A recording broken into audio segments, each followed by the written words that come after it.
Welcome back to Computer Organization course. Today we will start Module 5 Basic Processing Unit. This module completely concentrates on the basic things of how an instruction gets executed in a processor, the various steps of the instruction and how different bus organizations affect the instruction execution.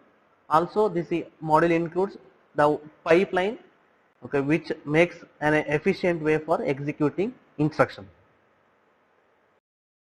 These are the topics we are covering in today's video, where we will study some fundamental concepts which we require to understand this module, as well as we'll study, we'll divide the video into two different parts. One is a single bus organization where all internal components of a processor are connected using a single bus, and we'll study how an instruction gets executed. And we'll study multiple bus organization where we have more than one bus to connect multiple components of a processor, and we'll study how instruction gets executed efficiently there when compared to single bus organization. So let us start with some fundamental concepts. These are the fundamental concepts we have already studied in module 1, where we introduced our computer organization course. What are the various registers are connected with the processor and how they play their role in execution of instruction. So for example, program counter, which holds address of the next instruction that has to be executed. Instruction register, its responsibility is to store the instruction currently being executed, and through instruction register, decoder circuit reads the instruction and decodes and understands what it has to execute. Similarly, various registers like MAR, MDR, all these registers are very important to fetch an instruction, execute it. Here, while executing an instruction, so when we write this type of equations, that means say PC is a register which is having a particular number. Okay, that is nothing but actually address. But for when we store it in a PC, it is just a number. Okay, so when I mention using a square bracket, that means I am considering whatever the number is there in the PC as an address. And when I write one more square bracket around it, so that means I am talking about the data referred by that address. So that is the meaning of this equation. That means whatever we have to store in the instruction register is nothing but data present at the address which is stored in the PC. Similarly, we know that every time we execute one instruction or we fetch an instruction using PC address, then immediately we have to update PC so that it points to the next instruction to be executed. So we have to add whatever the address is there in the PC by 4. That is because throughout this syllabus we have assumed that our processor is 32-bit. 32-bit processor means where every instruction is a 32-bit in size. So if the instruction is a 32-bit size, then it consumes 4 addresses in order to store in the memory. So when you fetch pointer PC, program counter holds the address of one instruction, then the address of the next instruction is nothing but PC plus 4. Because all 4 bytes are consumed by the current instruction in the memory. That's why we have assumed it as a 32-bit instructions or 32-bit processor. So these are the basic fundamental concepts we know already. We have gone through in module 1. Okay. So let us start with the actual concepts of this syllabus, how instruction gets executed in single bus organization. Single bus organization. So we know what is a bus. So bus is a electrical or physical path which is transfers electric signals from one part to another part, source or destination. So that is nothing but we can transfer data, right? Any kind of data, any kind of instruction or any kind of signal through bus. And there will be various components inside a processor like registers, like arithmetic and logical unit. Okay, like decoders, instruction decoders. So all these different registers, ALU, decoders, they need to communicate, they need to send data from source to destination. That time we need a bus. Now in single bus organization, there will be only one bus connected to all the components of inside a processor. So now what happens is any two pair of components can communicate at a time and others has to wait. So this is a restriction. So let us have a look at how single bus organization is done. So this is the image you can see here. So this is a single bus here. Okay, this is a single bus, that arrow mark on right either end, it indicates that this bus is bidirectional. Okay, from top to bottom or bottom to top you can send data in any direction. And you can see we have our PC, MAR, MDR, right, ALU, all these registers R0 to RN1 minus, temporary register, IR instruction register, decoder circuit, everything is connected to this single bus, which is like a backbone.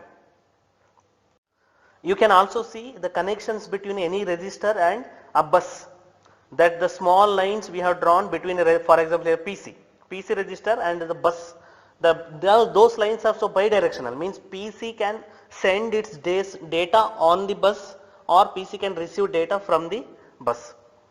Okay, so this is the how the single bus architecture is implemented in your processor to connect internal components of a processor. That's why this bus is called internal bus. There is another bus called external bus, which allows processor to communicate with the memory, that we'll study in later parts.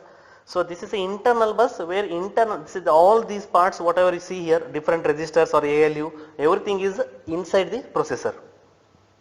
Now ALU has a special connection to the bus.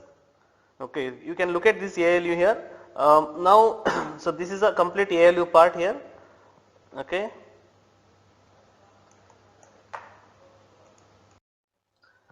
I will explain how ALU is in a special way it is connected to the bus in the later part, where we will study how arithmetical instructions gets executed. So let us not mess up everything. So now we'll keep that part apart. Here we'll study how single bus is connected to all the registers first. So look at this diagram. Here there is a one thing you can make out, that like these connections, bus to any register, you take any bus to any register connections, these are bidirectional connections. PC can send the data or place data on the bus, or PC can receive data from the bus. Okay, that's the thing. So you look at MAR, MDR or any registers, R0 to RN-1. So now there is an issue with this connection actually. So whatever you are seeing here is not actual connections. We have simplified that connection in order to write down it very easily. So what is the problem with the actual connection is here. See, imagine there is a data in the PC. The red color is the content, PC content. Now we know that bus and all electric connections are like a water channel. So when you place a electric data, okay, or electric signal on one end, it immediately flow to all the connections, right? So we cannot restrict it. That is how it works. So when you place something on the bus, that signal immediately start flowing throughout the bus. Okay, and all the connections which are connected to either side of the bus, okay, so the electric signal will go to every connect paths. So now what happens is, so imagine this is a PC here. Now if I place PC content on the bus, okay, I will place PC content on the bus, so immediately entire bus, that whatever the data is there, it will appear on the entire bus as well as to all the connections. Now what happens is these all connections are connected to the registers, so all register will automatically filled with the content placed by the PC. So this is what should not happen. So if a register data is placed on the bus, it should not fill with all the registers. So what happens, all register contents are gone, the new data which is placed will be get stored in the register. So how to avoid this? So we can avoid this. So how to avoid the data or electric signal directly running into every register? That is very simple. We have to place a switch. We have to place a switch in between at this particular point. I can show here for this register. Here we have to place a switch. I can draw that switch if you want here. A small switch here. so that all register will have a switch in between register and bus, and all switches will initially turned off. So whenever a register places data on a bus, it will not enter any register because all the switches are turned off. And which register want that data inside, that register will turn it on. So we'll see in our next slide how exactly that switches works here. So this is how the actual diagram. I have removed ALU and all those things, but for every register it works just like this. Okay, here you can see this is the actual connections of single bus architecture with every register or every component. Like if there is a R0 register here and there is some content I have indicated using red color, that content is already electric signal reaches the switch.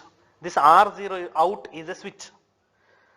Now in initial previous diagram there was only one bidirectional connection between R0 and a bus. Any register and a bus, there was one line which was bidirectional. We were showing it in that way because to reduce the complexity of the diagram in order to write in the exam.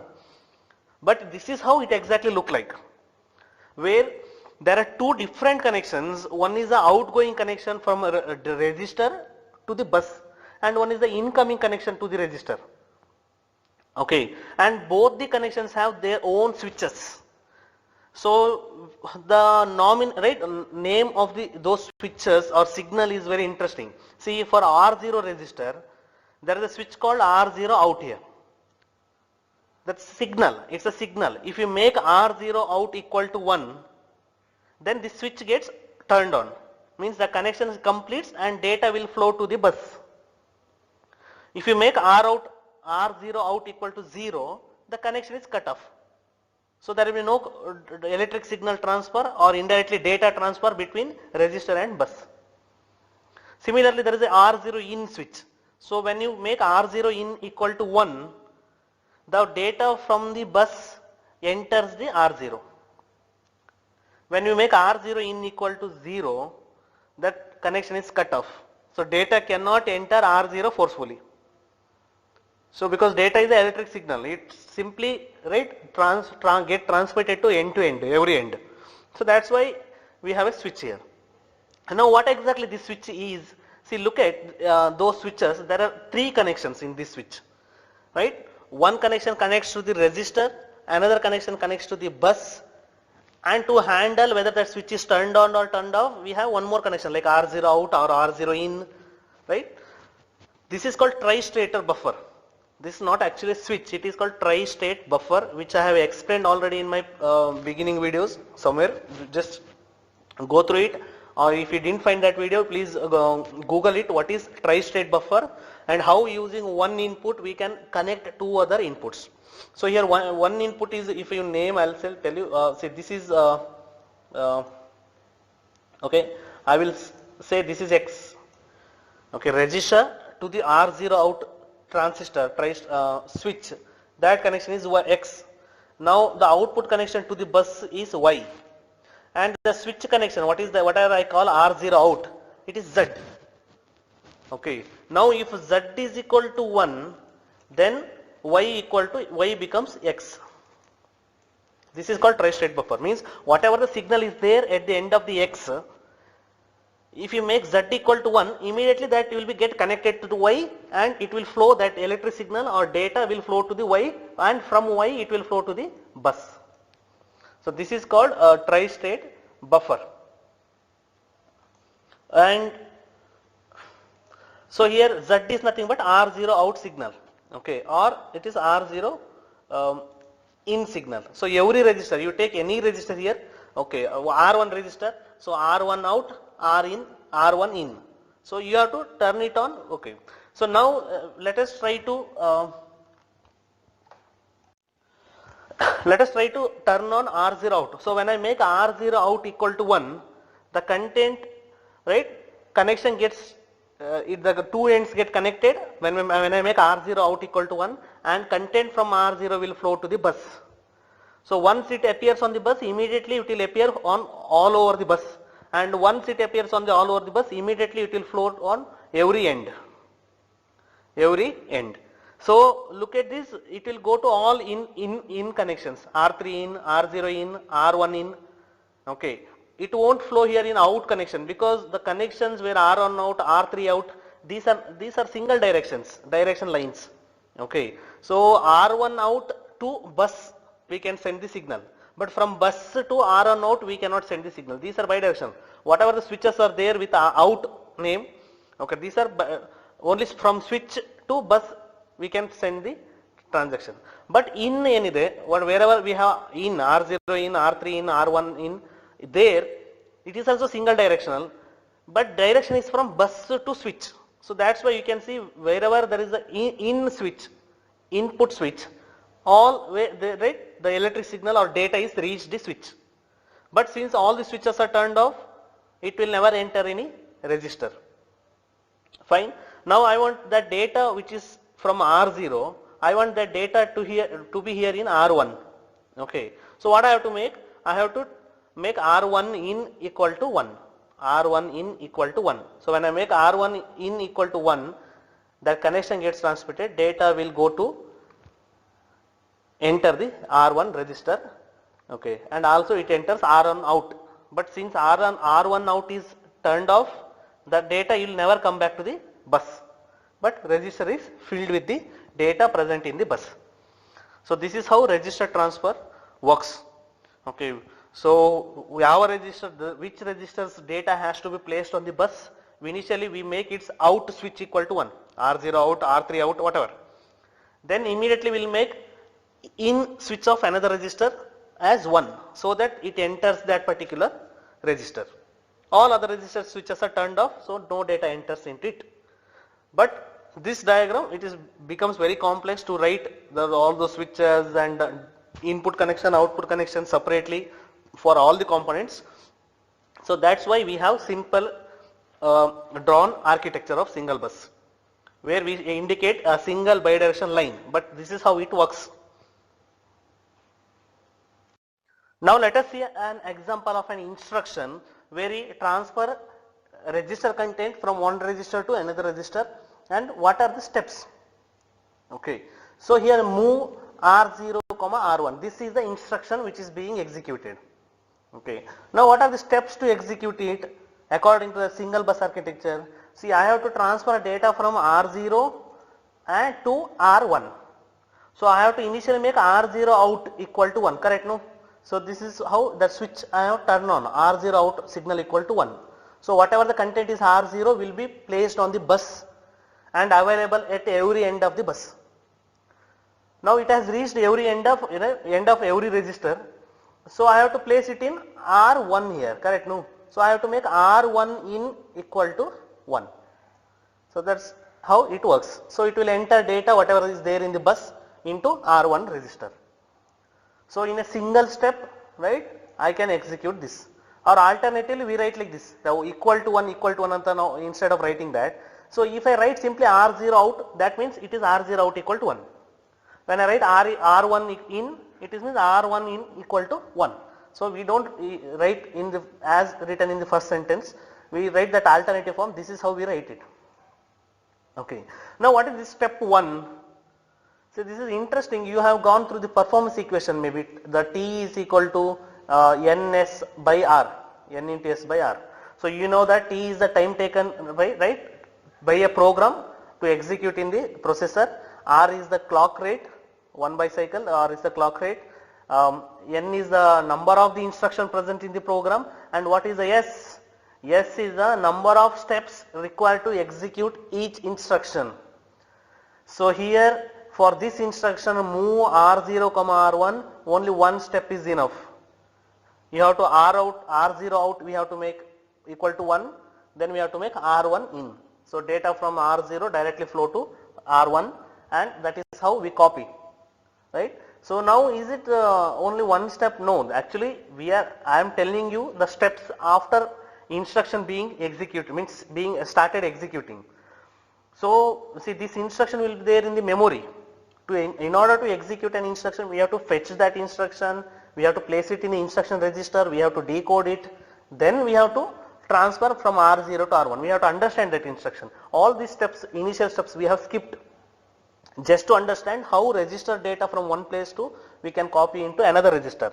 So actually this instruction do not take only one step, it takes multiple steps, that which we will study later. Okay, but this S means number of steps to execute the instruction. Okay, so this is the same diagram which I explained earlier to make you understand how R in R out connections are, switches are there, and how we restrict data which is there on the bus entering into all the registers. Only those registers which can allow it. The switch concept I explained there using some animation. This is the diagram given in your textbook. Here also same concept, you can see there are switches here. So for example, here is a RI register. RI register has a switch called RI in.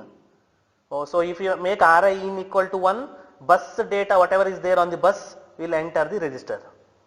And there is again we have RI out. If I make RI out equal to 1, the data from the register will be placed on the bus. Okay. So this is how they are given in the textbook. So to make you understand, I shown in the previous animation. So now we are familiar with how to transfer data or execute an instruction where data from one register has to be transferred to another register. Now let us see one instruction, how a instruction gets executed which has a part of play a role from ALU.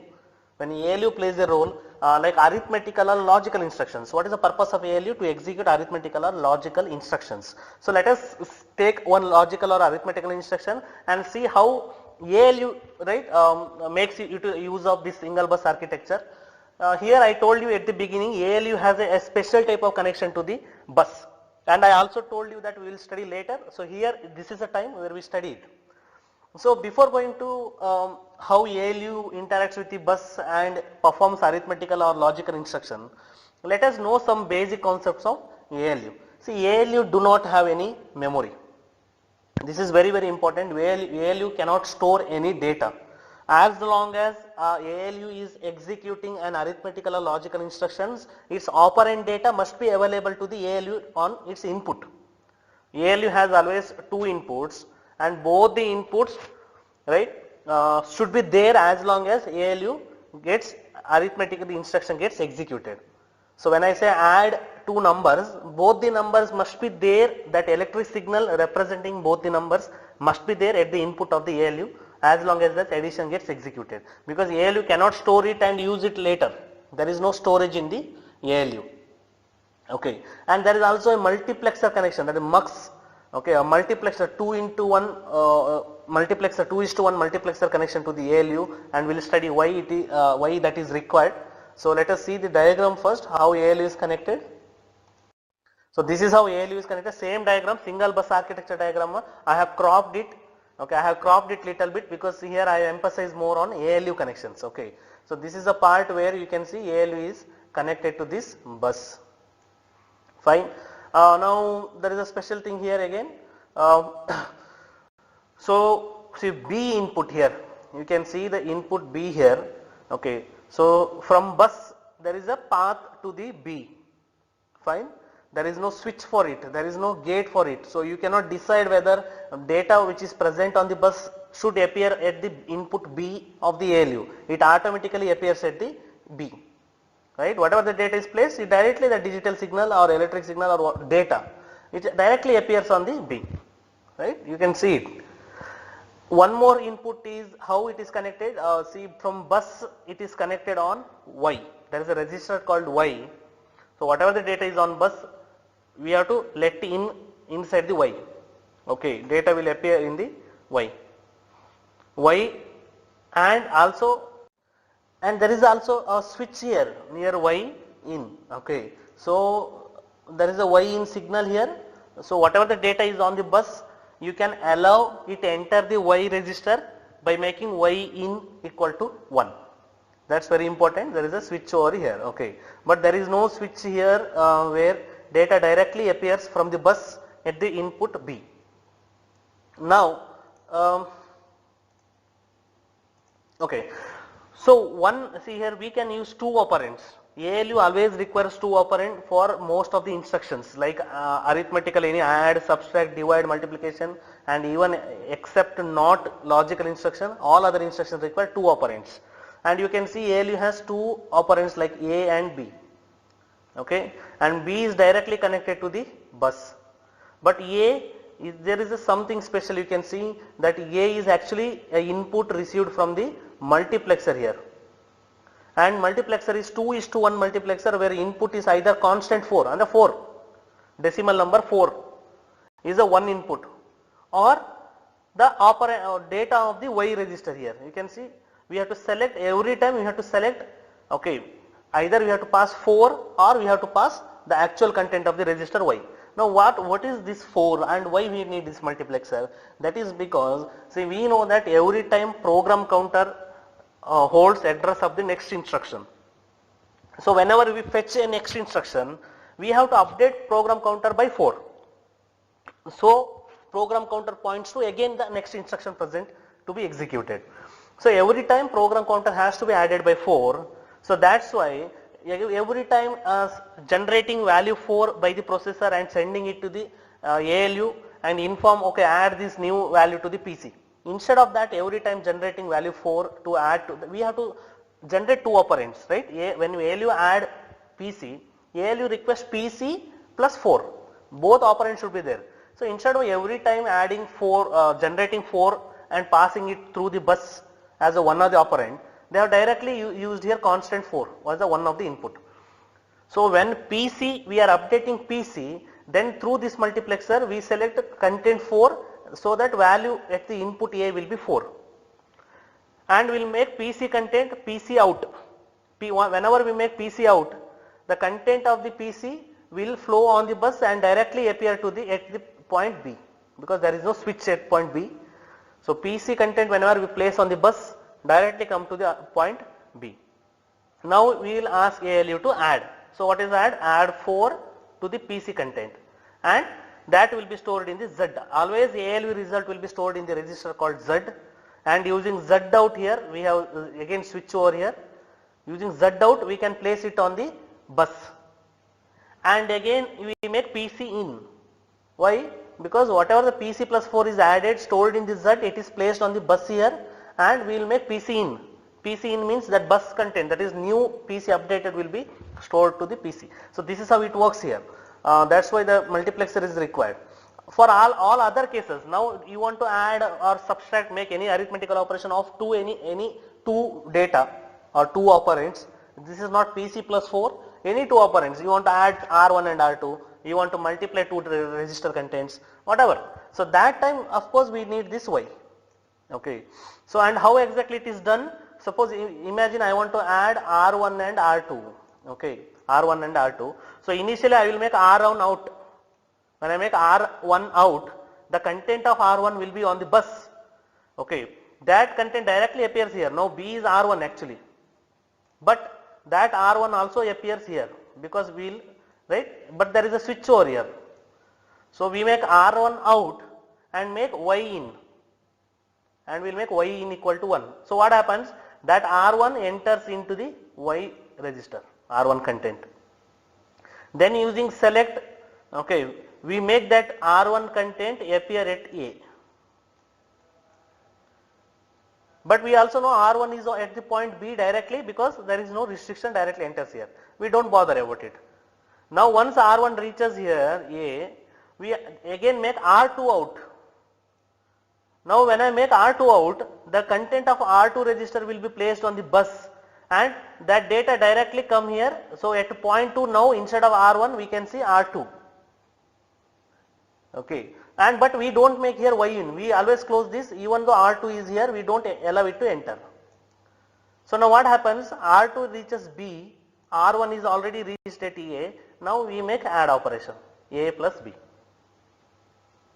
So this is how we can use ALU, and it's a special connection through multiplexer and Y and Z registers. We can make any arithmetical operation. So let us see one example where you can understand it very easily. So here are some steps you have to write to execute add R1, R2, R3. Here in this is a 3 instruction instruction, I mean 3 operand instruction. So in exam also they will give one instruction and ask you to write the control sequence. In general we call it as steps. You can see here there are 3 steps here, right? Step 1, step 2, step 3, 3 steps. It is basically called as control sequence. In exam they will ask you to write control sequence for an instruction by assuming single bus organization. Okay, that may be a register transfer or that may be ALU operation. Okay, and we will study few more types of instructions, how it gets executed. It is very easy. So you have to concentrate here a little bit more because there are 3 steps. How exactly it becomes 3 steps? If you remember, in register transfer we wanted to move R1 content to R2. We return it in a single step actually. Of course there are some previous steps we have to execute, that we will study later. Okay. Now here when they ask you to write the control sequence, these are the called control sequence. All these steps written we call control sequence. So now how exactly add R1, R2, R3 executes? Initially we have to understand here R1 and R2 are the 2 operands we have to add and store the result in R3. So here is my single bus architecture, right? R1, R2, R3 connected. We know that single line I have shown here. These are the 2 different single directional lines, right? One is R1 in, one is R1 out, R2 in, R2 out, R3 in, R3 out. Again Y for Y, Y also here there is Y in. Okay. So this is a case. In Z also we have Z out. Okay, Z out. There is no Z in, only Z out. There is no Y out, only Y in. Okay. So how exactly we have to do? See, to add R1 and R2, we have to bring R1 content and R2 content at the point A and B of the addition circuit. That is nothing but ALU. ALU does the addition operation, right? So how to bring R1 and R2 to the ALU? So initially we will make the R1 out. See here, you can see here R1 out. I will mark it if you confusing. Okay. So R1 out. So when I make R1 out, what happens? Content of R1 appears on the bus here, right? This content appears on the entire bus here. You can see, and also it appears here, and also it appears at the B, right? But here also it appears, but everywhere there are switches which do not allow the content to be transferred to any other registers. But what we will make is next is Y in. So what happens when I make Y in, the content comes here and gets stored in the Y register here. Whatever the R1 content was there, it now stored in the Y. Fine. Now we will make R2 out. When I make R2 out, whatever the data was there earlier on the bus gets discarded. Now R2 content will be placed on the bus. Okay.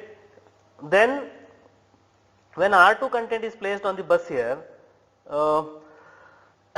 again R2 appears here, you can see near Y, also R2 appears directly near B. Here B, there also it directly appears when R2 content is placed on the bus. Of course we don't let R2 to be placed in the Y because already Y has R1 content, right? Which that R1 content is already here near the multiplexer. Can you see that? Near the multiplexer here. So R2 is here already reached B. I will write down here R2 is reached B, fine. R1 is in the Y. So using select Y option, select Y. I don't select 4. Select 4, I don't select it because I don't select 4 because I don't have to add PC. I am adding R1 and R2 where R1 is there in the Y register here. So I will select Y. Here can you see? See R2 out, right? R2 out, immediately R2 appears near B. Correct no? R2 out ಮಾಡಿದ್ಕೊಳ್ಳೆ R2 bus ಮೇಲೆ ಬರುತ್ತೆ, bus ಇಂದ directly B point ಗೆ ಬರುತ್ತೆ. Okay. I'll make it little bit clear here. Yes. So when is R2 out, when we make R2 out, directly R2 appear here near the bus B, point B. Already R1 we have let in inside the Y. So after R2 out, here you can see I will make select Y. So select Y, what happens? Whatever the content of R1 is there in the Y register, through multiplexer it appears at the A. So now A is having R1. B is already we have made R2 out. So B is here at the point. Right? R2 out, it will be there as long as bus, right? Another data is placed on the bus. Okay, R2 content will be there on the bus as long as another content is placed on the bus. So now R1 is at A, R2 is at B of the ALU, we will instruct ALU to add. So what happens, ALU adds A and B, that is R1 content and R2 content. R2 content is still there on the bus because we have not placed any other content on the bus. Okay, initially we placed R1 but later we placed R2. So recent content on the bus is R2. So while adding, ALU receive R2 at the B. Okay. So now after adding, ALU directly stores. I told you there is no, right? Okay. Yeah, there was so small miscommunication. It's okay. After adding R1 and R2, I will make Z in. Why? Because Z has a here gate. Okay. So ALU data, whatever the result ALU has after adding R1 and R2 will be placed in the Z. Data is placed on the Z. So that's why I have to let that result to be stored in the Z. Of course, Z has a input gate, Z in. Okay, input switch. Now R1 and R2 has been added and the result is in Z. I have to store that result, of course according to the instruction I have to store that result into R3. So Z is a register, R3 is a register. What you have to make? Z out. Once I make Z out, that result will be placed on the bus and reaches end of every register, but only I will make R3 in switch equal to 1. I will make R3 in. So whatever the data is on the bus, that is nothing but Z content on the bus, it will now enter R3 here, R3 in. So R3 register, let the data in, right, come in to the register. So that this is how we add R1 and R2 through ALU and store it in R3. So this is how we transfer data over a bus to ALU and from result ALU to R3 register. Now of course before these three steps, okay, before these three steps there are few steps we have to execute in order to fetch the instruction, add R1, R2, R3, our instruction we have to fetch from the memory. There are some instructions we have to execute that we will study later. Now just imagine instruction is there in instruction register and these are the steps how to execute this. Now you might have a lot of questions here. So these are the three steps. Once instruction is decoded, these are the three steps we have to execute, or we call control sequence. These are the control sequence we have to execute, okay, in order to add R1 and R2 and store it in the R3. That's fine. Now the question is, how exactly I have broken down this into three steps. See, when R1 out, fine, then Y in.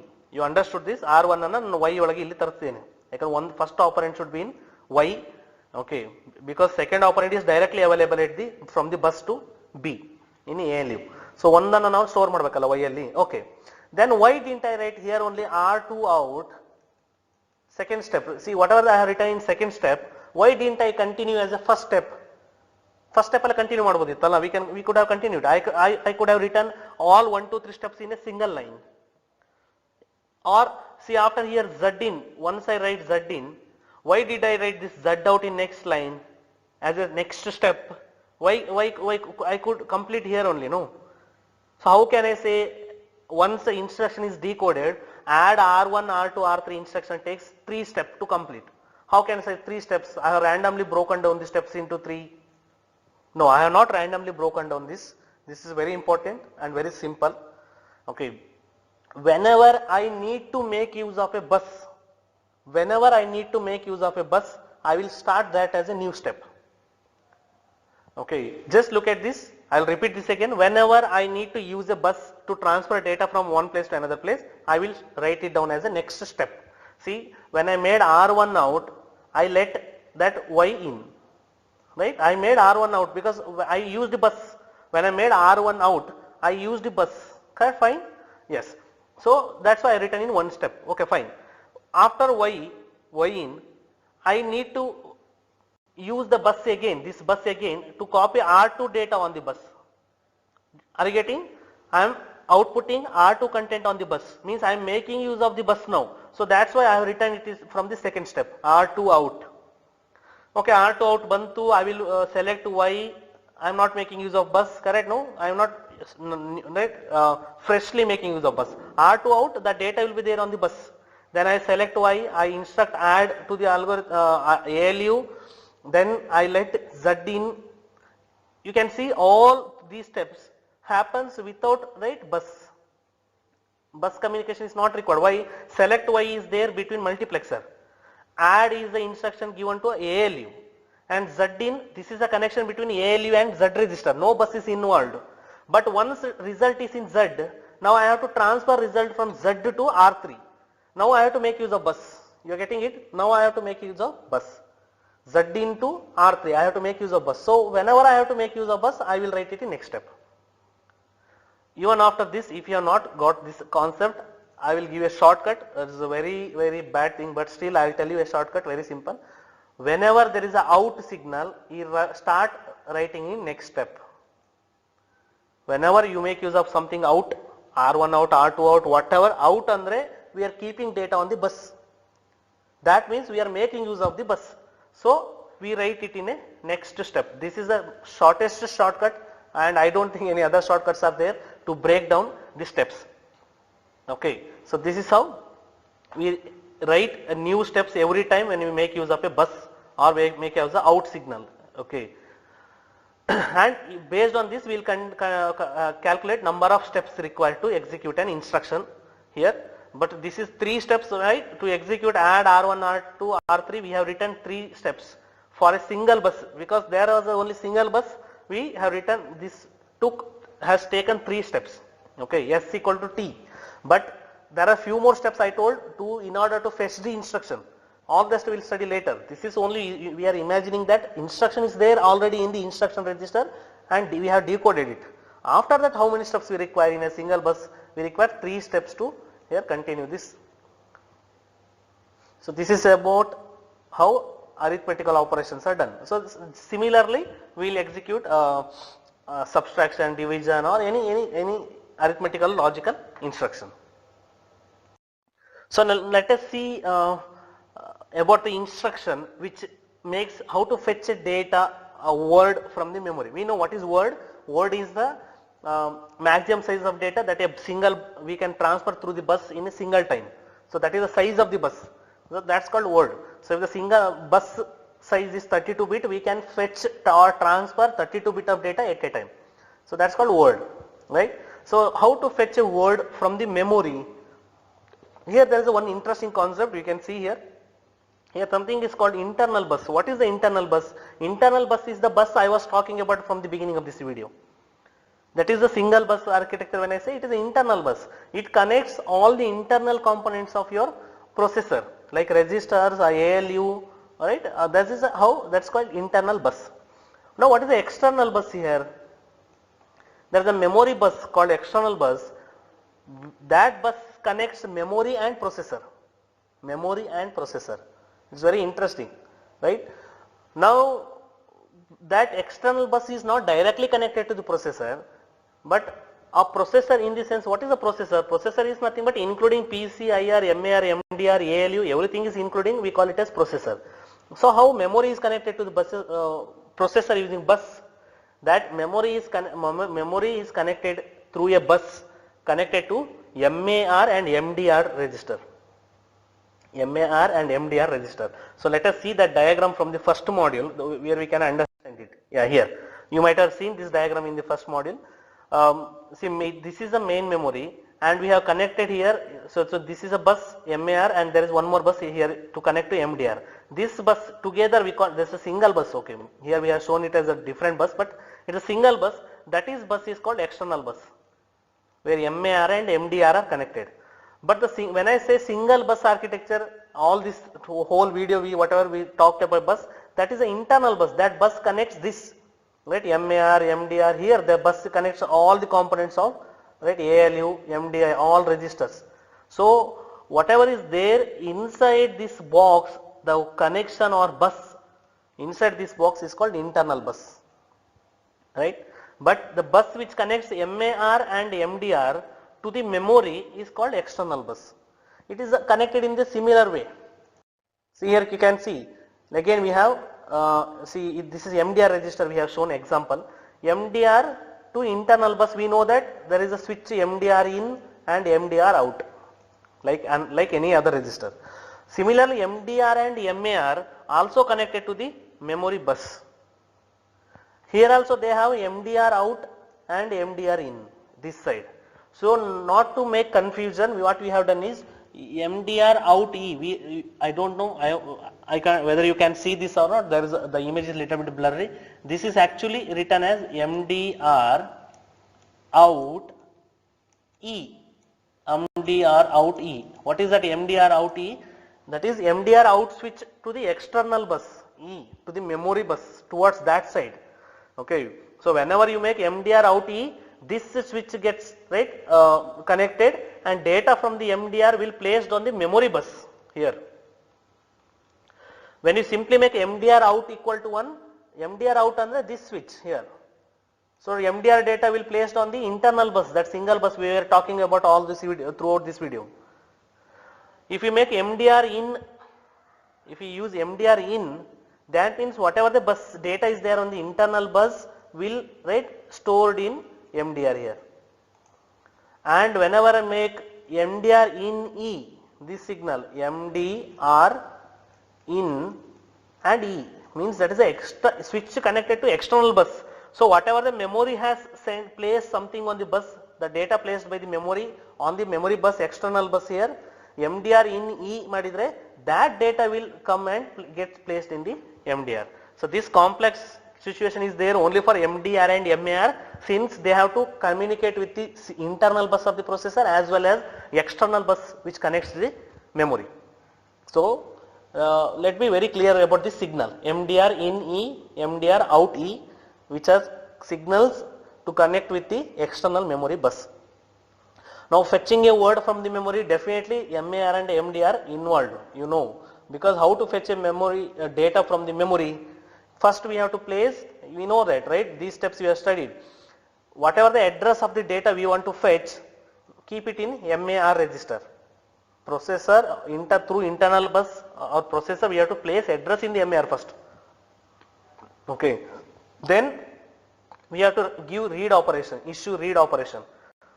Okay, tell memory that I have placed something in MAR address, go and fetch data from that address and keep it in MDR. Informing that called issuing read operation. When I give read operation, memory comes to know that there is some address placed in the MAR, I have to search that address.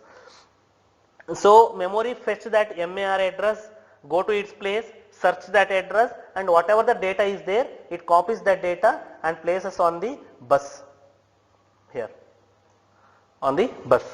So that's why as soon as I give read operation, I have to make MDR in E, this signal, MDR in E, MDR in E equal to 1.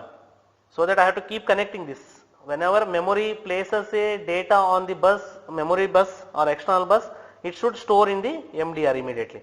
That's why I make, as soon as read operation is given, I will make MDR in E, MDR in E signal as 1. And I have to wait. Why? Because memory works in a different speed when compared to the processor. Processor's clock cycle is different, memory clock cycles are different. So that's why processor do not know when memory completes storing data in the MDR. So we will let MDR open, MDR in E, and wait for the data. So we have to wait for MFC signal. MFC signal is given by the memory, that is memory fetch complete. So processor has to wait for the memory fetch complete signal. That means memory data, whatever the requested data is placed on the bus anta artha. Memory bus mele place madideve. That means anyhow we have opened MDR here. Whenever memory places data on the bus, the data will directly forward to MDR and stored. After that we will get MFC signal. We have to wait till for memory fetch complete signal, because memory is slower. Processor has to wait for it. Once MDR data is fetched from the memory, whose address is we placed initially in the MAR, its data is now in MDR. We got the data. So place that MDR data. You have to place that MDR data on the internal bus here, right? Using MDR in signal, we have to place it on the internal bus. Okay.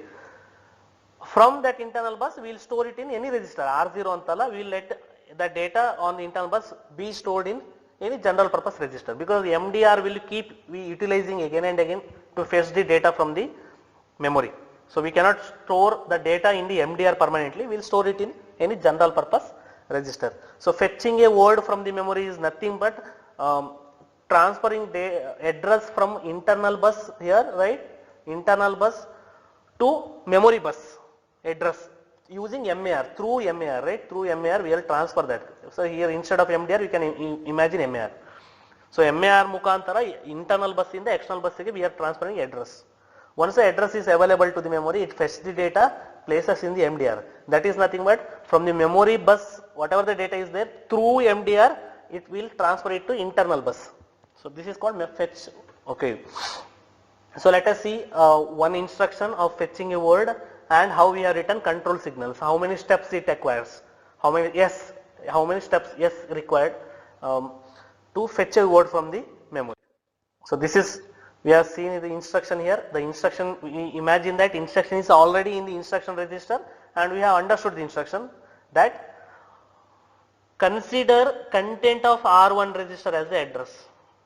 Fine, correct, no? Consider whatever the value is there in R1 register, that number as the address, and from the memory fetch data from that address and place it in R2. Place it in R2. So address address is in R1, and to fetch some data, where should be address? Address should be in MAR, right? Address should be MAR. So initially I will make R1 out. When I make R1 out, whatever the address is there, it will flow in throughout the internal bus. Now I will let that data be placed in the MAR. So I will make immediately MAR in. So R1 out, MAR in. Whatever the content is there in the R1 that considered as the address will be placed in MAR register.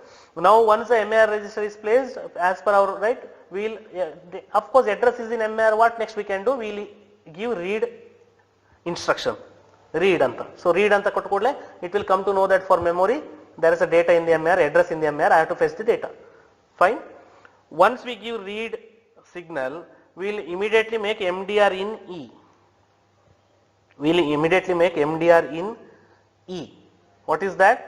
We will turn on MDR in external bus signal as 1, because we have given read signal. At any time memory can place data in the external bus, we should let it in store in MDR, correct now? So that's why MDR in E, external bus kade iro ಯಾವ switch ಇದೆ ಅದನ್ನ on ಮಾಡ್ತೇವೆ.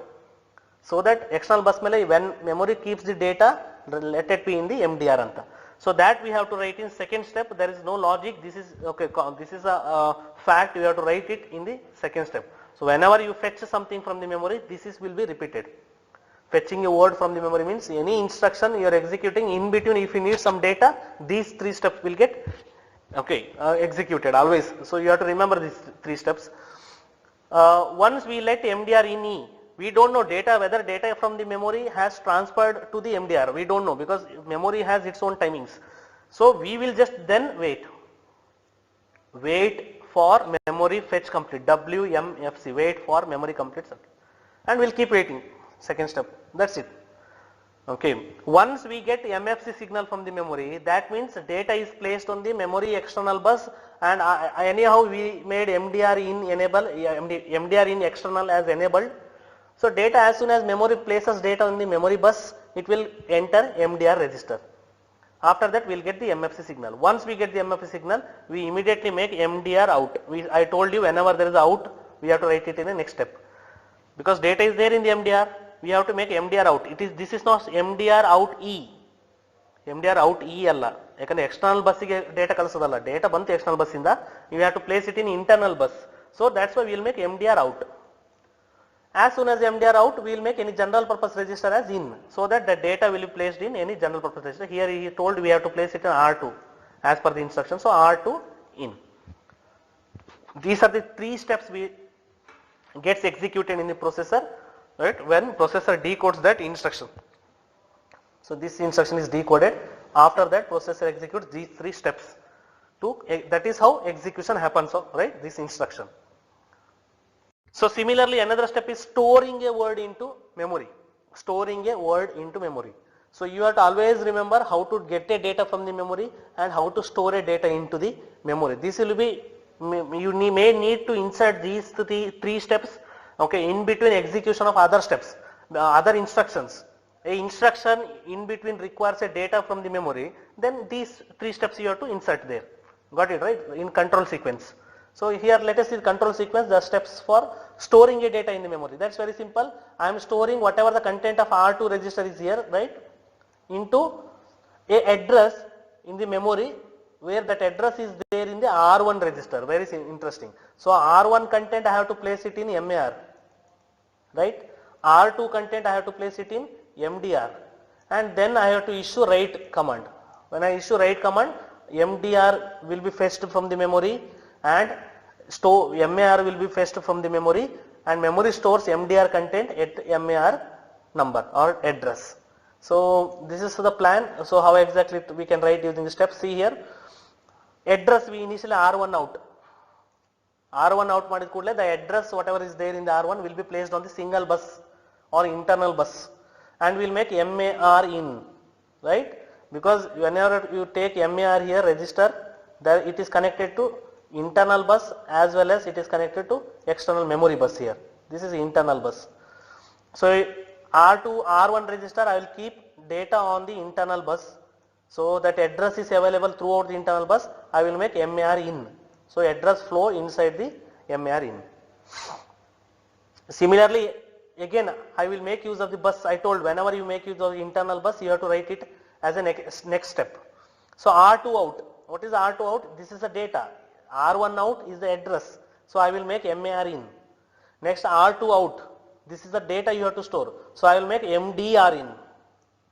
It will go inside the MDR, right? So next, okay, I'll just erase this. So now we know that data is in MDR. Here data is in MDR, address is already placed in MAR. We will issue write command. Okay, we will issue write command. Now write command ge MAR ge out illa. MAR out in the sense MAR do not have out to external bus. If this is a MAR here memory bus enide, there is no switch in between this. Whenever from internal bus we make MAR in, there is a switch here, MAR in. That data whatever you enter places in MAR automatically available to the external bus, that is memory bus. So there is no MAR out. But when you give write instruction, processor also requires MDR content, right? Data has to be placed. No, address is directly available on the bus, but data MDR has to be placed. So after giving write instruction, I will make MDR out. See, I am making use of external bus, right? MDR out E. There is also MDR here. Okay. So as soon as write instruction is given, of course MAR is available lively now. On live, MAR is available on the memory bus. So write instruction nanu kotta kodle, the address is read by the memory directly. But data after in next step, I know MAR is written already read by the memory. So I will make MDR in next step. I will make MDR out E. So whatever MDR, there is a switch towards MDR out E towards external bus, memory bus. I will make that switch as 1.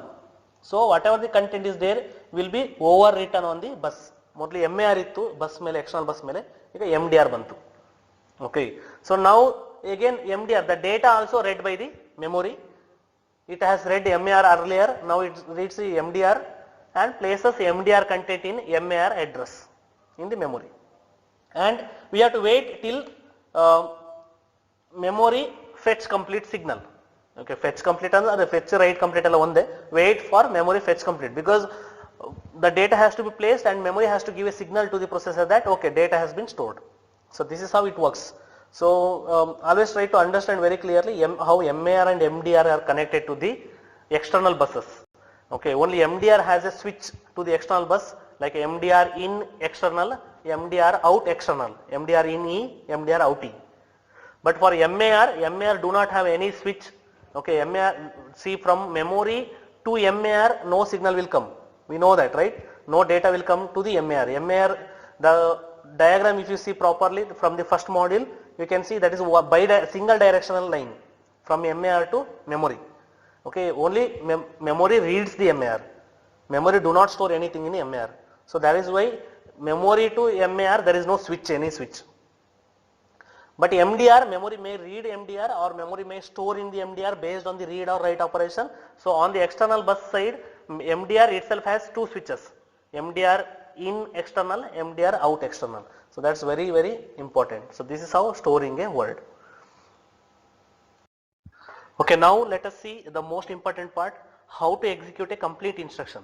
So now if you ask all these instructions we executed till now, we have written control sequences of various steps. Yeah, we executed those instructions, but we imagine that instruction is already in instruction register. But execution of a complete instruction means we have to fetch a instruction from the memory, right? PC holds address of next instruction. Using that address, we have to fetch a instruction, store it in the instruction register, and then execute that instruction. So all these steps including is called complete instruction execution. So let us see this. Here you can see I have written one instruction. This instruction I have to execute. Okay, but to execute this instruction, that instruction has to be fetched from the memory. That steps also I have to write. Those control sequences also I have to write. So we know that PC holds address of the instruction, right? That has to be fetched. So using PC address, see how to fetch an instruction from the memory. We recently studied how to fetch a word from the memory. Yes, just like that, very simple. How to fetch a word from the memory. Similarly, we are fetching instruction. Okay. For memory it doesn't matter whether you are fetching instruction or whether it is fetching data. Everything will be there in the memory. No, it requires an address. That's it. So just like we fetch a word from the memory, we fetch an instruction from the memory, but address of the instruction will be in the PC register. Then one more step here not shown in this slide, that after fetching the instruction we have to immediately add PC, right? PC plus 4. Okay, PC plus 4. That it is not shown in this PPT because fetching instruction, while fetching the instruction parallelly we update PC plus 4. I will show you how in next slide. Okay.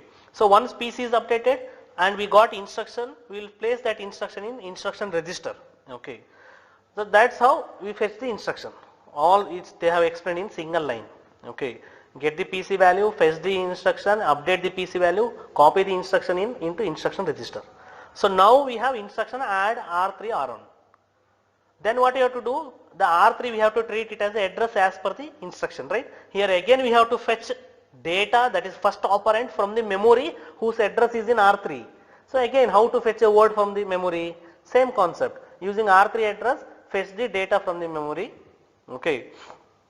Then we have R1 also. Okay. Then we add it and store it back in the R1 itself.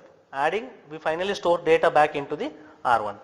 So this is how we execute a complete instruction. Let us see the control sequences of it. Here I have given single bus architecture. Here just for, if you don't remember, I suggest you pause video here, just pause it and write down the single bus architecture, because here there is no clarity. I cannot place everything in a single slide. Okay. So single bus architecture, if you have written down, then we can easily understand this. This is what we have to do actually. Complete instruction execution means. Okay. So instruction I have written here in the red, you can see. Okay. For convenience purpose, here ನಾನು ಬರ್ದೇನೆ ಇನ್ನೊಮ್ಮೆ instruction to remember it. Okay. First we have to fetch this instruction using PC. PC holds the address of next instruction. You can see here first 3 steps. I'll already tell you, first 3 steps is nothing but the same steps we have written while fetching a word from the memory. You can go back and check. But small things, extra things are there that I will tell you. So address of this instruction is in the PC, right? PC holds address of this instruction which you have to fetch now. So we will make PC out. Here PC will be there. Here you can see in this diagram. We will make PC out and MAR in. Correct, no? Because address of the next instruction we have to store it in MAR in order to access it. As soon as you keep it in the MAR, the data here in MAR, right? There is no switch on the external bus side. Memory bus there is no switch for MAR. That is immediately available on the bus, external bus MAR. Okay. Then I will give read instruction. Then I will give read instruction to the memory. So memory reads address available on the external bus. Okay. And it will go and search for the instruction and store it in the MDR. Till there we have to wait actually. But what we will do is, till there we will update PC by PC plus 4, because it is an independent operation. Adding PC to PC plus 4 and storing it back. So how to do this? See, we initially let a PC out. So the PC out, okay, came inside the MAR and available in the external bus. But also that PC content is available in the right internal bus also. PC out madadaga, whatever PC out now madidvi, a PC address internal bus allu ide ella kade signal, electric signal. PC out, right? That means that PC out is PC content also available at the B operand of the ALU because it's directly connected to the bus. So B alli already PC ide. Did you get this?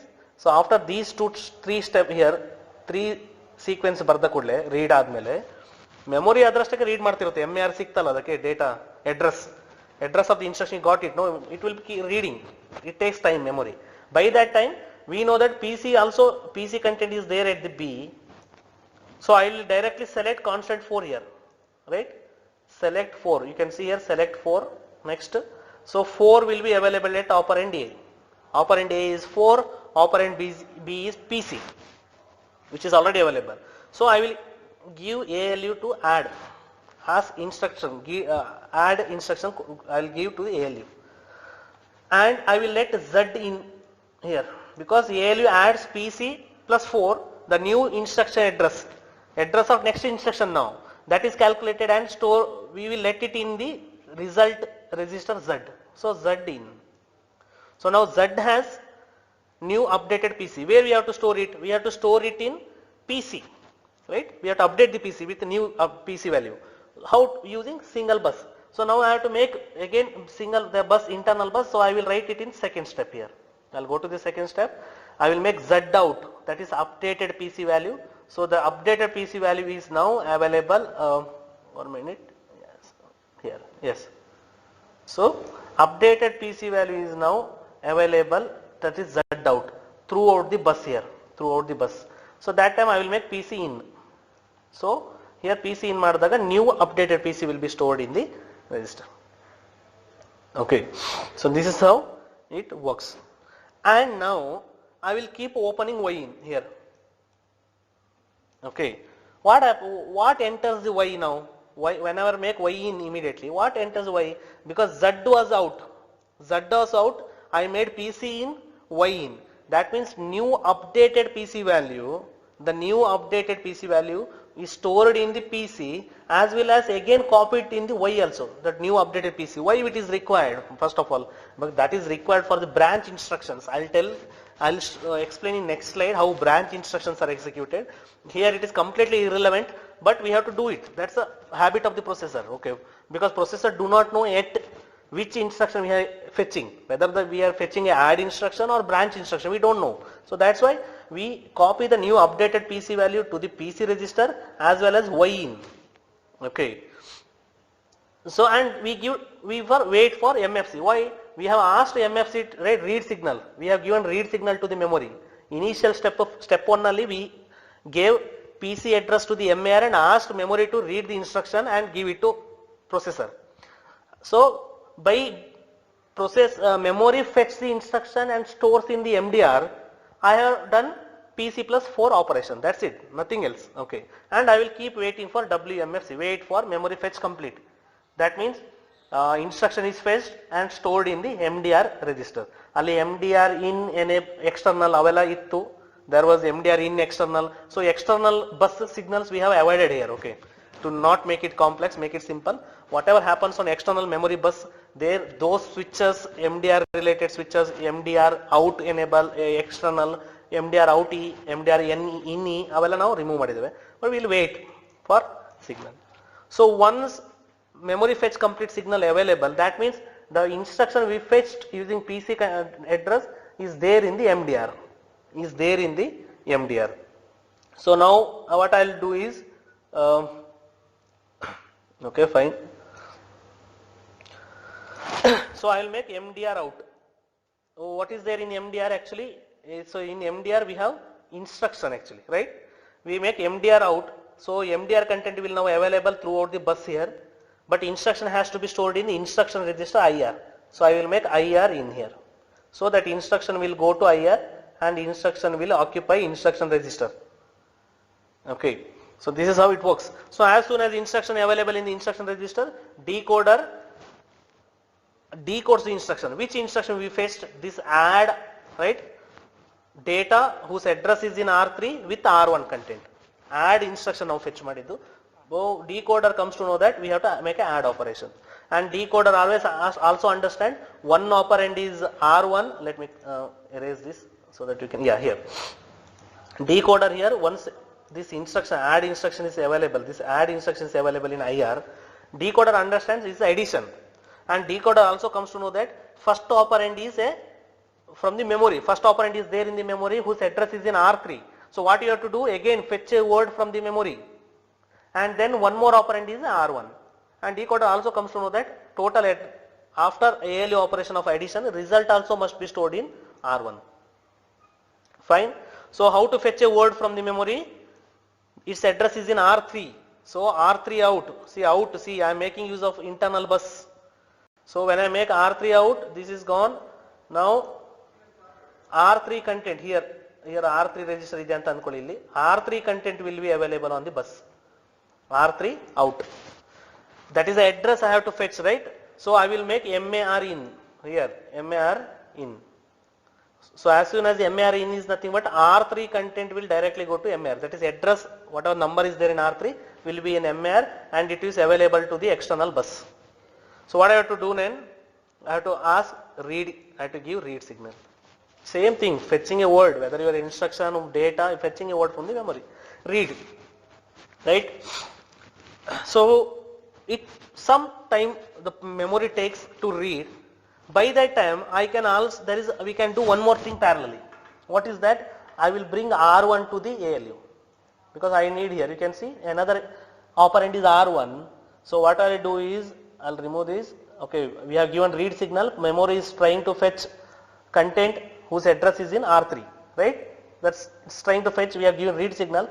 So parallelly, before we get memory fetch complete, before that we will simply make R1 out. I have written one more step. Why? Because R1 out we are using here, right? R1 content anna bus mele iduttave, we are place it on the bus R1 out and Y in, right? That R1 we will let it in the Y in. So Y in, now Y has R1. Y has R1, but we also need this first operand from the memory. So now we will wait for the memory to complete. We have given read instruction, we will wait it to complete. Get the data from that address and store it in the MDR, right? So once memory fetch complete, that means the first operand here, first operand is in the instruction is available in MDR. So I will make MDR out. So when I make MDR out, so all this is gone and so as soon as MDR is out, that MDR content, what is that? That is the first operand. It will be available on the whole bus, internal bus, right? MDR out. So now whole MDR out, whole bus available adaga. That MDR out, that is the first operand is also available at B directly, correct? No, we don't have to store it in some temporary register like Y, because Y is already used for second operand R1. So first operand is the MDR. When I place that MDR on the bus, it is directly available on the B part of the ALU. So that's why ALU B input, another input for the ALU, that is B part, do not have a switch. So it's directly available on the B. So now B has content from the R3, no, memory content, that is first operand. So Y has second operand R1. What I have to do? I will select Y. Right? Using select Y, I will make R1 appear at A input of the ALU. So of course at B input MDR content is there, that is nothing but another operand. I will give add instruction. I will instruct the ALU, say add it. So instruction adds A and B and I will make Z in, right? Result should be stored in the Z here. Now Z has result, right? What result? Addition of these two. Okay, here see the instruction over top. So addition of these two is stored in Z in now. Okay. So I will erase all these things. Okay. So here Z in has a value of addition. Where you have to store? We have to store back in R1 only because it is two operand instruction. Store the result in R1. How? Again make use of this bus. So that's why I have written in another step. So Z out, the result will be available in the whole bus and I will make R1 in here. R1 in, that data will go to R1 in here, right? And that is the end. So end is to indicate complete execution of the instruction is done. Is end. So this is how a complete instruction is executed. Now let us see, I will again break out this so you can understand it. See, first three steps are common to every instruction, because every instruction has to be fetched and stored in IR, instruction register. It is common to any instruction. If they ask any instruction, you write down first three steps, same, common, you got the marks. Then remaining instruction, remaining steps depends on the instruction, whether you are making add operation, move operation, it is a register transfer. We have gone through different type of instruction from the beginning, right? We did ALU operation, we did register operation, we fetched a word from the memory, we stored a word from the memory. All those steps we know, so we will write it here. That's based on the instruction that has to be executed. And at the end we write END end.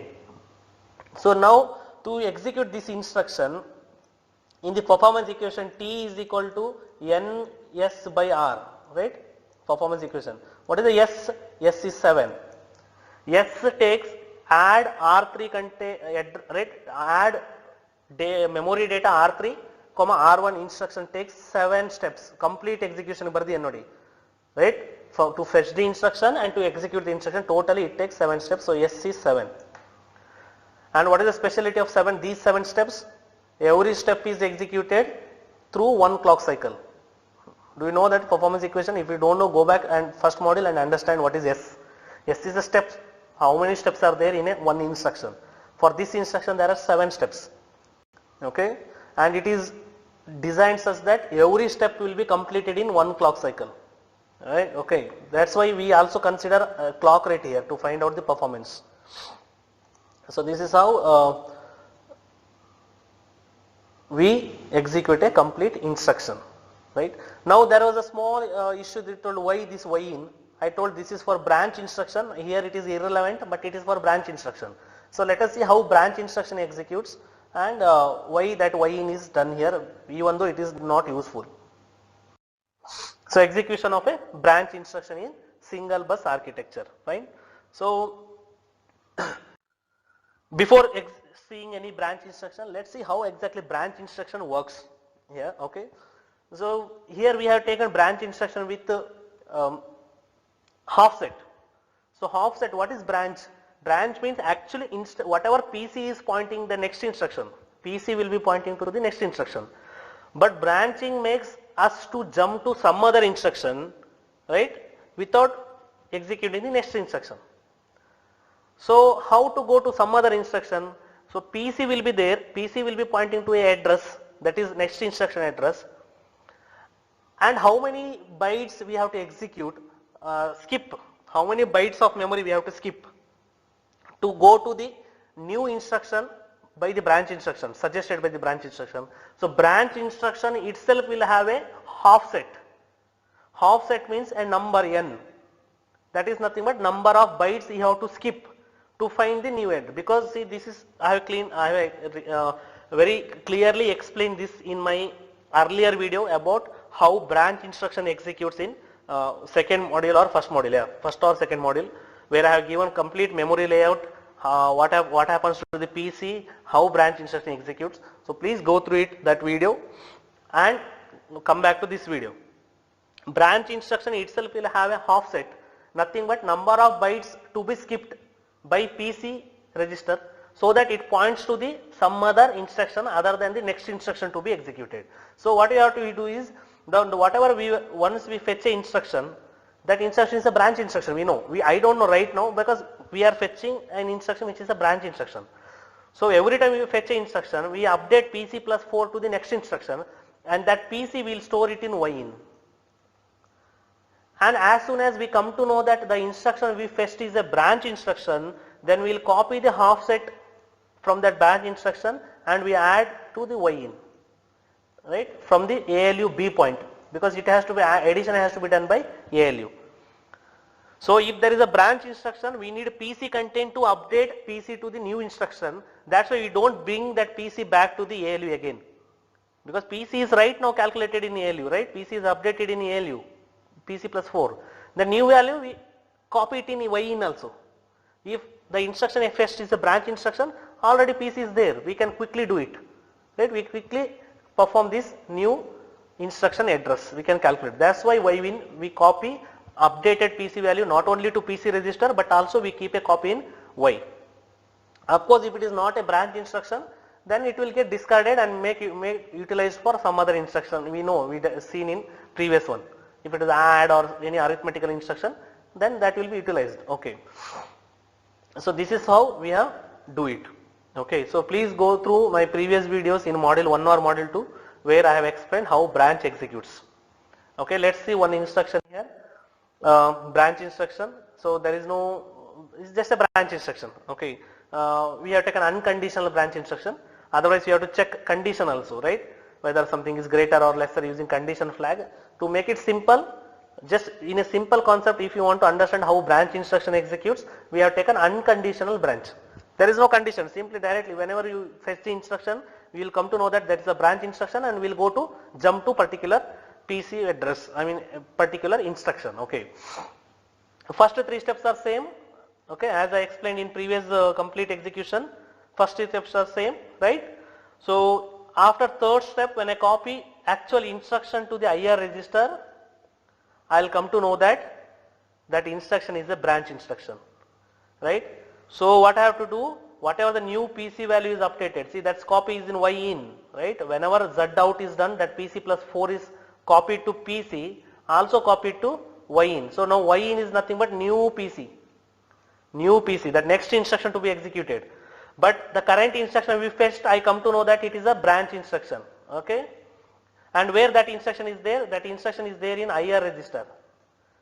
Okay. Branch instruction will have half set. Branch instruction will have half set. That I have to add PC, so that PC will point to the particular instruction. Okay. Instead of next instruction. So half set branch instruction is there in instruction register. Branch instruction will have half set to be added to the PC. So indirectly I am saying instruction register IR will have half set. You got it, I think? Okay. So once instruction is placed in instruction register, we come to know that there is a half set and it is a branch instruction. So part of the half set field of IR is out. We don't let entire instruction register place on the bus. No. Because instruction register contains whole instruction, meaning of the instruction, operand types, everything. There are lot of information will be there. We need only half set part. So half set field of instruction register only that is out and placed in the bus here. So bus now contains half set. That half set directly reaches B, right? Half set of the branch. We know we have let updated PC value be stored in the Y, correct? So that we have not shown that select operation, but here we will select Y. Okay, select Y. Okay, textbook it's okay. Select Y. So what is there in the Y? Y is has a PC updated PC value. So Y will be, that is PC will be here at A. So A is PC, B is the half set of the branch instruction. So now we will add PC plus 4. What happens? The result will be in Z in. I will make Z in enable. So I will allow the new PC value. Okay, that is not the address of the next instruction, but instead it will be the instruction where we have to jump through branch. That PC value is stored in the Z. Now I will make Z out. I will write it as another step 5 because I am making use of bus, right? So once I will make Z out, where you have to store, it is a new PC value, right? That is the next instruction to be executed now, not the actual next instruction. We have jumped to next other instruction. So that Z out whatever is there, I will store it in PC. So Z out and directly store it in here, PC in. Okay, there is PC here, PC in and end. That's the branch instruction. No, PC is updated to the new instruction. So now what happens? Execute a new instruction. That is a separate execution of new instruction. So here this is end. Branch is done. So this is how branch is executed. So please go through my previous video where I have explained how branch executes. Okay, in first or second module is there. So then come to this video. Now let us see a separate concept. Till now we try to understand and we have written control sequences or various steps to execute an instruction, where there is a single bus connecting all the components of a processor, internal components of a processor. That is all the register, instruction register, decoder, ALU, so everything. Now that is not the only one way we have separate architecture for the processor sometimes, where we use multiple buses to connect internal components of processor. So what is the advantage of multiple buses is parallelly we can make use of different buses parallelly, right? So number of steps gets reduced, because how we write number of steps, whenever we whenever we want to make use of a bus, single bus, we will write it as the next step, because we have to wait for the single bus, right? Previously if somebody is using, we have to wait for him to complete that transaction to be completed. So new transaction is be done after completion of previous transaction. Here it is, we have multiple bus, so we can easily do it. We don't have to wait for a particular bus. Here there is a multiple bus inside the processor. But there is some disadvantage that these are not multiple buses which are directly connected to all the components. That we'll see how multiple bus is organized in an architecture diagram. Before that, okay, this is architecture diagram exactly. I have copied it from the textbooks because I didn't find it a better one anywhere else. And even if you draw in PPT, it takes much space, becomes very messed up. So I will explain everything here. See, you can see bus A, then we have bus B. Bus C is bidirectional. You see here there is an arrow mark, as well as here there is arrow mark. Bus on either from top to bottom, bottom to top, data signal, you can send electric signal or indirectly there is a data. And here is a bus C, right? See, but you have to remember this, very very important. They will ask this explanation of single bus architecture or multiple bus architecture. But while writing the architecture, you have to remember it. In order to solve write control sequences of any instruction, you should remember architecture also. So let's see how it is connected. Very carefully you can see this bus in that arrow marks. See, there is an arrow marks here. These are not bidirectional. Got it, right? There is an arrow marks on every bus. So how exactly I'll erase this. Yeah. Now see, bus A, on bus A, no component of the processor can read bus A. From bus A we cannot let in the data to a register or to any component, except here you can see this one, except to the ALU. Only ALU can allow bus A data to be inside it. No register can have, right, R1 in, R2 in, PC in, no, for A ಗೆ ಇಲ್ವೇ ಇಲ್ಲ. Did you get this? For A ಗೆ bus A ಗೆ ಯಾವುದಕ್ಕೂ input ಇಲ್ಲ, only output. You see here there is a register file. Register file means all register, R0 to Rn.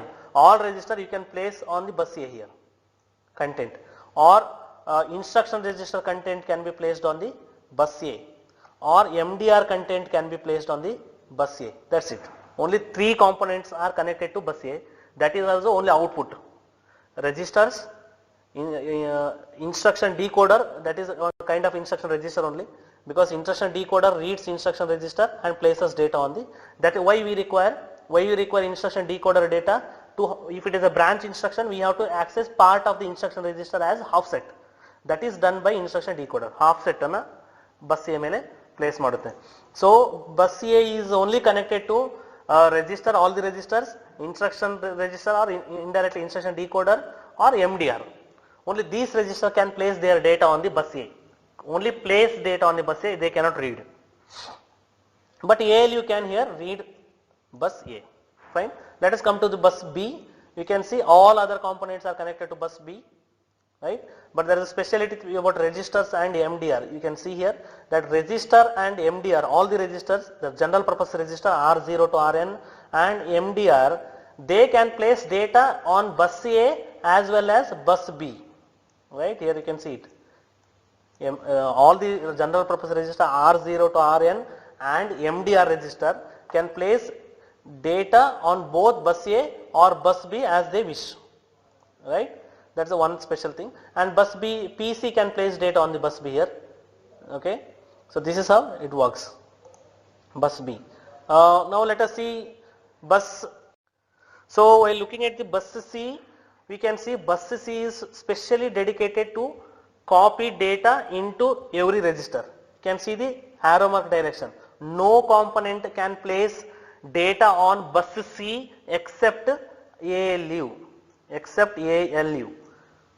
But bus C is separately dedicated to transfer data from the ALU to all other components of the bus. So every component other than ALU can read data from bus C but cannot store. That means PC in, R1 in, MDR in, MAR in for bus C.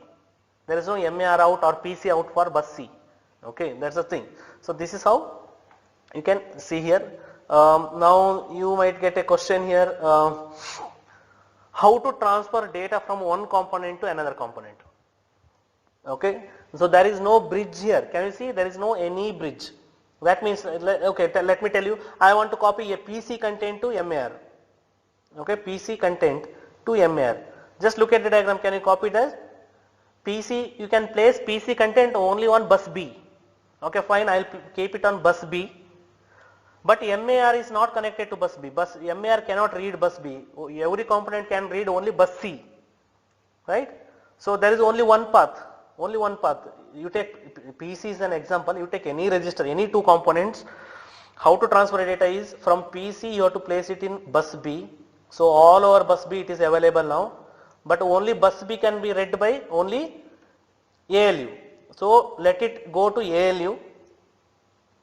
Of course, ALU have arithmetic and logical operations. What we can do is in this multiple bus purpose there is separate instruction is added to ALU. The instruction is called equal. That is R equal to B. This instruction means R equal to B means the B will be directly connected to R. From R it will go to bus C. Now it is available whole bus C. On the whole bus C, there I will make MAR in here. That's how it works. Did you get this? So this is how you have to do. There is a separate instruction given to the ALU called equal instruction. R equal to B means whatever the B data is there at the input of the B, the ALU transfer it to the output R. Or R equal to A kuda madbodu ನೀವು ಇಲ್ಲಿ R equal to A ಮಾಡಿದ್ರೆ ಇಲ್ಲಿ ಏನು data ಇದೆ that will directly go to the bus C. So very long way it has to follow. The only bridge you can see, the only connection or bridge between A, B bus and bus C. A ಮತ್ತೆ B ಗೂ ಮತ್ತೆ bus C ಗೂ middle direct connection ಏನಾದ್ರು ಇದ್ರೆ ಅದು only through ALU. If you understand this, everything is easy, right? Okay, fine. Let us see one example. Only one example I'll give. Okay, three buses. Multiple bus means always three bus A, bus B and bus C, and how to execute one instruction. The instruction is here three. We have taken very complex instruction where there are three operands, right? Three operands, but we can complete it within only 4 steps, right? We can complete it within the 4 step. So let us see how the instruction will be in the memory. PC will be pointing to this instruction. Let us fetch this instruction and store it in IR. How to do this? Address is in PC. So PC out. PC out adre where PC will be connected? PC data will go. PC data will go to bus B. We know that PC can place data only on bus B, right? So PC out. Then I will make ALU instruction R equal to B. So now what happens? The PC address is on bus B. Now R equal to B andre ಏನು ALU ಅಲ್ಲಿ whatever is there on the bus B will be transferred to bus C, right? Once it is transferred to bus C, I will make MAR in. Why? Input of MAR is actually connected to bus C. So whatever the address is there in the PC is now inside the MAR. So I will give read operation. So MAR, there is the address of the instruction. Now memory start fetching the instruction and try to store it in MDR. Okay. Then increment PC, we have shortened it. We know how to increment PC, right? We have seen in previous single bus complete instruction execution, right? We have to select 4, constant 4. PC will be already there in the Y. Then okay, yeah. Then we have to add it. Sorry, yeah, we have PC will be there in the Y. We select Y. Then we add it, right? PC will be updated. we'll bring right, there's all those things, and store back PC value. So everything we have written, that is an independent process. No, whatever the PC is there, we select for, update it and store back in the PC. That all independent operation we have written in single. So whenever they ask any instruction to executed in single multiple bus ಅಲ್ಲಿ ಯಾವುದು ಕೇಳಲ್ಲ usually, they'll ask theory, explain multiple bus organization. Even if they ask any instruction, you don't write all those incrementation, directly write increment PC. Okay, only in multiple bus ಅಲ್ಲಿ, otherwise ತುಂಬಾ ಏನಕ್ಕೆ ಅಂತ. But in single bus you have to write all those steps. So PC updation is done. No other work, we will wait for the memory fetch complete, because memory has to fetch the instruction. Once memory fetch complete, that means memory is has get the instruction from the memory and stored in the MDR. So now I will make MDR out B. What is MDR out B? Because MDR is the one register which can place data on bus A as well as it can place data on bus B also. Correct? No, it can place data on a bus A or it can also place data on bus B. So MDR out A or MDR out B, right? So I will randomly select, because bus A is not, bus A and bus B both are in not used now here. You have to use, there is no, they are not used, right?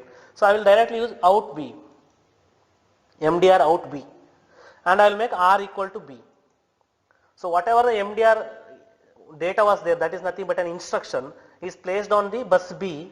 Now that is through ALU, it is placed on the bus C. So now bus C has instruction that I will let inside the IR register, because the instruction should be stored in IR register. Now IR register has a instruction. So now processor comes to know that the instruction is this. Whatever the instruction we have fetched is this instruction. Add R4, R5 and store the result in R6. We are adding to R4, R5 and storing the result in R6. So now we got the instruction. What we have to do? We have to bring R4 to the ALU, the Y register. Then we have to out R5. That will directly write that those concepts, right? Yeah. So how to do this? Very simple. See, we will bring R4 out A. Let's remember this, very important. R4 out A. We will place R4 register file, register content on A register, because register can place their data on A bus as well as B bus. So we will place it on A. Okay, R4 content will place it on A. R5 content, right? Second operand. R5 content we place it on B. Both buses are parallelly using, we are using, right? Correct? No? So bus A now will have R4 content, bus B now will have R5 content.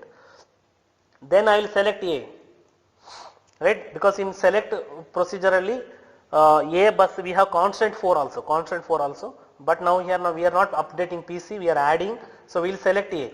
So whatever the R4 content is there on the A, bus A will go to multiplex ALU, and whatever there is on the B, that is R5 content, it is already reached the multiplexer. We can see that using previous architecture. So now I will give add operation. So add operation takes input A and B and adds it and stores in R, right? It's come out of the ALU and directly reaches bus C. So now bus C has addition of R4 and R5. So I will let R6 in. So result will be directly stored in R6. This is the end of the multiple bus, right, and instruction execution.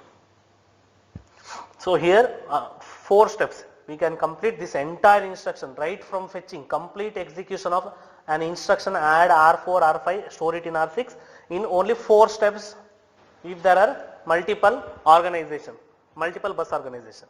So this is about single and multiple bus organization. In next video we will cover a few more topic of this module. Okay, so thank you.